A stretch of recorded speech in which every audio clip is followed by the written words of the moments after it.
حجر اسود کا رکھنے کا مسئلہ جب وہاں پر پیش آیا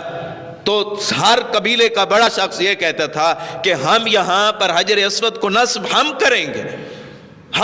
حجر اسود کو ہم رکھیں گے۔ اختلاف ہو گیا، بات طے ہوئی، جو صبح سب سے پہلے بیت اللہ کے اندر داخل ہوگا وہی حجر اسود کو نصب کرے گا، وہی حجر اسود کو رکھے گا۔ اللہ رب العزت نے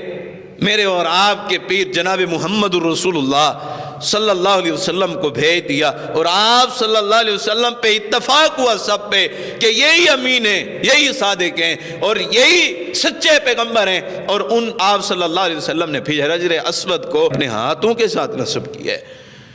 کفار بھی آپ صلی اللہ علیہ وسلم کے حکموں کو اور آپ صلی اللہ علیہ وسلم کے کیے ہوئے فیصلے کو کفار بھی تسلیم کرتے تھے۔ جو بھی آ جائے، وہ اللہ کے پیغمبر آ گئے، اور ان تمام لوگوں نے اس بات کو قبول کیا، اور قبول کرنے کیا کہ آپ صلی اللہ علیہ وسلم نے حجر اسود کو نصب کر دیا۔